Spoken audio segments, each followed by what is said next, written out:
안녕하세요. 그리스도 영성학교를 연한 신목사입니다. 자, 오늘은 5월 1주 영성학교 훈련 내용에 대해서 말씀드리겠습니다. 목요일부터 영성학교에서 오셔서 훈련에 참여하시고 계신 분들은 열정과 열심이 넘치는 분들입니다. 훈련 받기 위해 영성학교 근처로 이사도 하시고 자영업도 접으시면서 원룸까지 얻으셨습니다. 남들이 보면 미쳤구나 하는 말을 들으실 것입니다. 이렇게까지 했는데 어떻게 더해 하는 생각도 들어올 것입니다. 최선을 다했다는 것으로 그치면 안 되고 하나님을 감동시켜야 합니다. 내 힘으로 안 되니 악을 쓰면서 하나님 나를 불쌍히 여겨주세요. 꼭 만나주세요. 하며 마음을 쏟으며 눈물의 성을 쌓아야 합니다.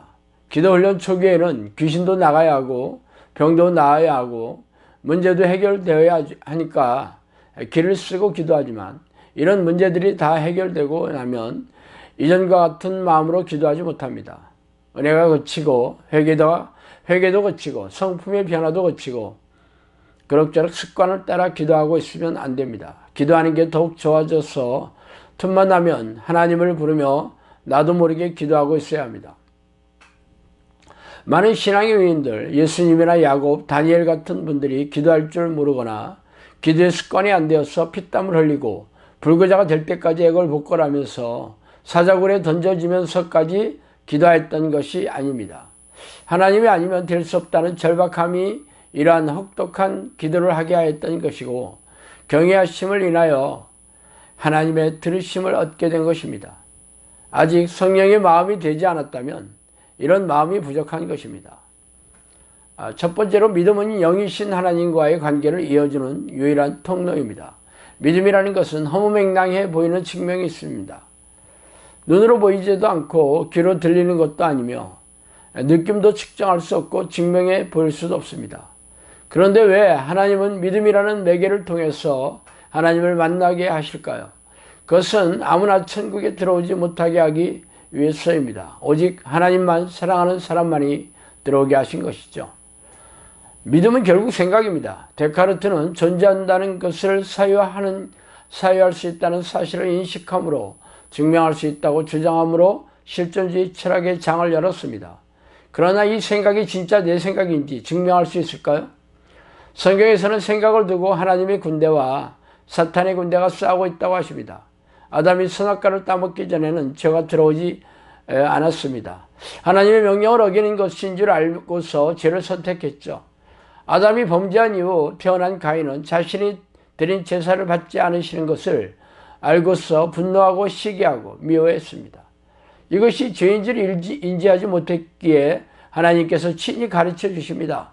문 앞에 죄가 엎드리고 있으니 너는 죄를 다스려라 고 말이죠.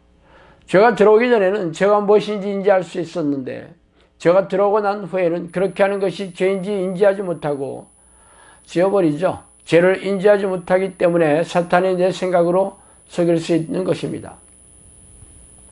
사탄은 하나님과의 관계를 이어주는 유일한 통로가 믿음이라는 것을 알고 있어요. 그래서 사탄이 많이 속이는 것이 믿음을 가지지 못하게 하는 것입니다.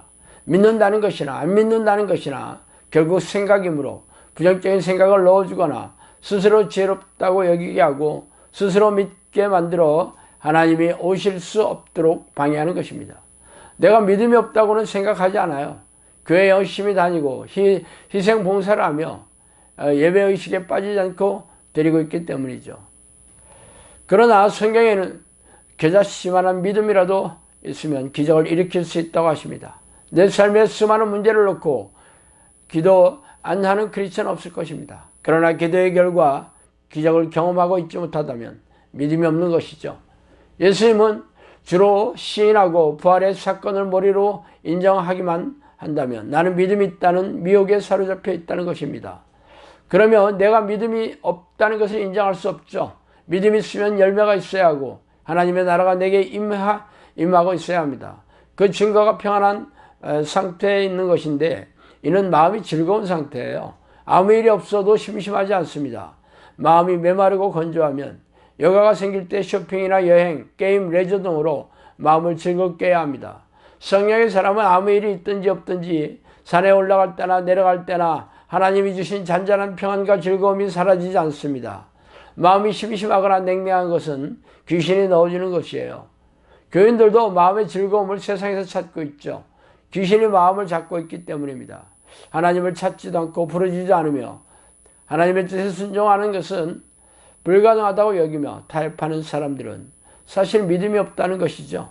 내게 믿음이 없고 내 힘으로는 아무것도 할 수 없는 죄인이라는 탄식으로 애국하고 있어야 깊은 회개가 나옵니다. 마음 깊은 곳에서 이 마음이 안 나온다면 종교행위라는 바리새인의 삶을 살고 있는 것입니다. 물같이 내 마음을 하나님께 쏟으세요. 감정이 안 생겨도 억지로라도 상관없습니다. 나를 불쌍히 여겨달라고 악을 쓰고 배를 지어짜며 기도하면 이 마음이 들어옵니다. 두 번째, 순종은 기도의 최종 목표라는 것이죠. 우리가 알 수 없음을 깨닫고 하나님께 불쌍히 여겨달라고 구할 때 기억해야 할 것은 이 모든 기도의 궁극적인 목표가 하나님께 순종하는 사람이 되는 것입니다. 너와 내 자손이 내 하나님 여호와께로 돌아와 내가 오늘 내게 명령한 것을 온전히 따라 마음을 다하고 뜻을 다하여 여호와의 말씀을 청종하면 내 하나님 여호와께서 마음을 돌이키시고 너를 긍휼히 여기사 내 쫓겨간 자들이 하늘가에 있을지라도 내 하나님 여호와께서 거기서 너를 모으실 것이며 거기서부터 너를 이끄실 것이라. 내 하나님 여호와께서 내 마음과 내 자손의 마음에 할례를 베푸사 너로 마음을 다하며 뜻을 다하여 내 하나님 여호와를 사랑하게 하사 너로 생명을 얻게 하실 것이며 너는 돌아와 다시 여호와의 말씀을 청종하고 내가 오늘 내게 명령한 그 모든 명령을 행할 것이라. 신명기 30장 2절에서 8절입니다. 배역한 우리가 하나님의 공의를 얻는 길, 마음을 다해 하나님을 사랑할 수 없는 내가 하나님을 내 마음과 뜻을 다해 사랑하는 사람이 되는 길은 우리가 마음을 다하고 성품을 다하여 하나님의 말씀에 순종하는 것에 달려 있습니다. 성령을 구하는 최종적인 목적은 나의 소원을 이루기 위해서가 아니라 하나님의 뜻을 이루는 사람이 되기 위해서입니다. 기도가 끝난 직후부터 나의 관심은 하나님의 뜻에 순종하는 것이 되어야 합니다. 범사에 감사하라고 하셨으면 좋은 일이 생겨도 나쁜 일이 생겨도 흔들림 없이 감사하는 태도를 유지하려고 했어야 합니다. 믿음이 부족해도 싸울 수 있어요. 보혈을 의지하고 액을 복걸하며 단순하게 앞으로 나아가고 있어야지 결과를 미리 예단한다든가 안 돼도 할 수 없다는 자포자기하는 생각을 섞으면 안 됩니다. 오직 구원하시는 권능은 하나님께만 있으며 내 마음에 성령을 주셔서 생명을 얻게 하실 분은 하나님 한 분이심을 기억하고 의지하는 태도로 기도하시기 바랍니다. 세 번째, 시험에 합격해야 합니다. 죄라고 하는 것은 페이라죠. 관역에서 벗어난 것, 즉 하나님이 싫어하는 모든 행위를 말합니다. 시험에 든다라는 것은 죄의 덫을 밟아서 죄를 지은 상태가 되는 것이죠. 귀신 입장에서 보면 죄의 덫을 놓고 우리를 유혹하는 것이지만 하나님 입장에서 보면 우리의 믿음을 테스트하는 것입니다. 아담에게 요구하신 것이나 아브라함에게 요구하신 수준이나 현재 우리에게 요구하시는 믿음의 수준은 동일합니다. 시험에 떨어지면 재시험을 봐야 하죠.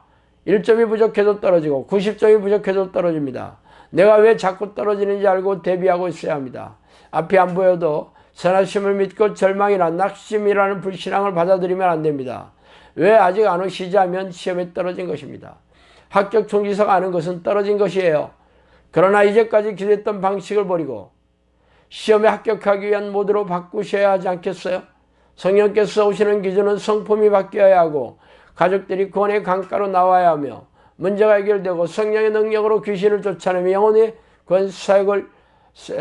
영혼 권사에게 동참하고 있어야 합니다. 아직도 상황이 부정적이거나 암울한 상태에 있다면 이것이 바로 진짜 하나님의 테스트가 시작된 것임을 인지해야 합니다. 이럴 때도 말씀을 읽고 기도하며 하나님과 함께 있는 것을 즐거워하는지를 보세요. 사랑하는 사람과 데이트를 하면서 이제 2시간 데이트했으니까 그만 헤어지고 집에 가야지 하는 사람은 없죠. 더 함께하지 못해서 안달이지 않습니까? 이런 수준으로 하나님과의 관계를 즐거워해야 합니다. 의인이었던 욥도 예외 없이 테스트를 거쳤습니다. 우리는 더욱 필요하겠죠. 낙심하지 마시고 시험을 즐기세요. 시험에 합격하기 어떤 믿음의 태도를 취해야 하는지 하나님께 질문하시고 예수 배로 의지해서 승리하는 내공을 쌓아야 합니다. 성적이 오르는 것도 중요하지만 무엇보다도 합격 수준의 점수를 취득하는 것이 중요하겠죠. 그러면 자꾸 틀리는 것을 집중 공략해서 그 부분을 넘어가야 합니다. 조금 나아진 것으로 만족하고 있으면 몇 년을 훈련해도 성령이 거하실 수 없습니다. 기도의 시간이나 말씀을 읽는 분량을 자꾸 늘리는 것이 해결책이 아닐 수 있습니다. 순종의 태도가 없다면 기도하는 시간이나 말씀 읽는 시간에 비례해서 나의 의만 쌓일 뿐입니다. 하나님께서는 불쌍히 여기는 사람은 자기의 죄를 자복하고 버리는 사람입니다. 사사기는 실패의 반복적인 역사를 기록하고 있습니다. 믿음이 없는 시대에 하나님께서 사사를 보내셔서 이스라엘을 구원하시는데 마지막 사사가 삼손입니다. 하나님의 권능의 통로로 사용되고 있던 삼손에게 취약점이 있었는데 그것은 이방 여인을 찾는 습관이었습니다. 이 습관을 버리지 못해서 전국에는 대적에게 사로잡히고 눈알이 뽑히고 힘을 잃어버리고 비참하게 생을 마감할 처지에 놓였습니다. 그러나 그는 마지막에 하나님께서 자복하고 회개하였고 그가 생전했던 구원의 역사보다 더 큰 일을 해내고 하나님께 돌아갔습니다. 때로 우리가 죄에 넘어지고 자빠져도 보혈을 의지하여 회개할 때 회복할 기회를 주시고 일으켜 주십니다. 그러나 궁극적으로 죄된 습관을 버리지 못하면 하나님의 태태에 합격할 수 없습니다. 승리할 때까지 이김을 주시는 주님을 의지하고 예수 보혈로 싸우시기 바랍니다. 자, 오늘은 여기까지 하겠습니다.